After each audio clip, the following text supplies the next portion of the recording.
The University of Johannesburg-led BCURE program, that's building capacity to use research evidence, is working in Malawi and in South Africa to build capacity within the governments there. Our aim is to increase the use of research evidence to improve decision making to serve the populations of Malawi and South Africa. Malawi is one of the poorest countries in the world, and South Africa is one of the most unequal. As such, there's a lot of research that's done to try and solve problems that are important in Malawi and South Africa, but a lot of that research doesn't get used. Malawi is actually one of the most researched countries in the region, and some of the best impact evaluations and trials are conducted there, but the governments of Malawi don't know about them and aren't making the most of that new evidence.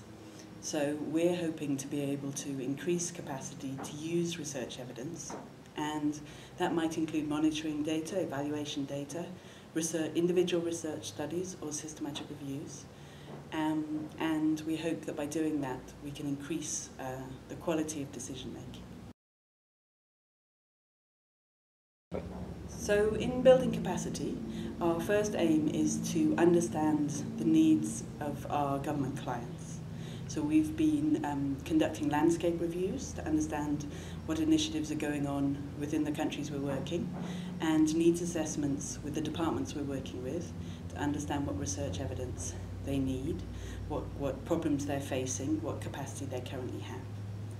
We're then focusing on real issues that they are facing in their everyday work. And we're offering 3 different strategies to help them work through those problems using more evidence.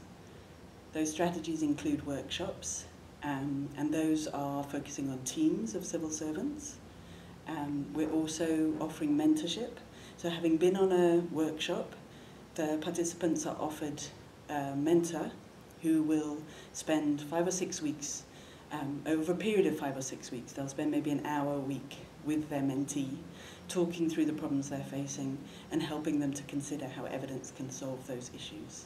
In some cases, they've got a very specific piece of work that they're tackling, and they're discussing those pieces of work. In others, it might be more general issues around access to evidence or understanding evidence. And we're also offering work placements to allow mentees to visit their mentors, to go and experience what a research environment feels like. And we're hoping that that might also develop the other way around as well, so that research experts can visit them at their workplaces and understand the issues that they're facing.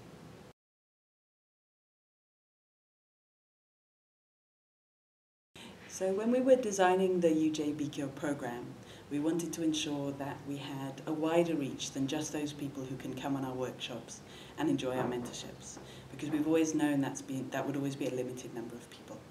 So we were looking for strategies to be more sustainable and to have a wider reach. And in December 2012, there were a group of researchers and policymakers who met at an Asian meeting organised by 3IE in Dhaka in Bangladesh.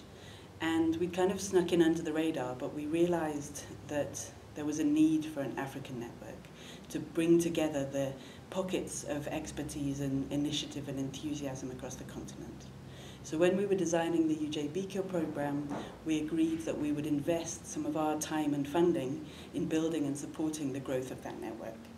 And over the last year, since our BCURE project began, we've grown from around 20 members to around 300. And we are hosting our first colloquium in Johannesburg this year, and we'll be hosting another in 2016. We have 3 years of funding for our program, and we're hoping that we can make a difference. We acknowledge it'll be a small difference, but make a difference within the governments of Malawi and South Africa, that we can genuinely build the capacity of civil servants to use research evidence in the teams that we're working with, but also that we will build relationships for government departments with research producers within their countries, and strengthen those relationships so that they have a broader understanding of research and know others to whom they can go if they need additional support in building evidence. People often speak about developing countries as needing support and needing help, but we hope that by the time we finish in our program, Malawi and South Africa will be leaders and will be countries where others look to them for examples of how you can build capacity to use research evidence and how you can use research evidence to make a difference to your decision making.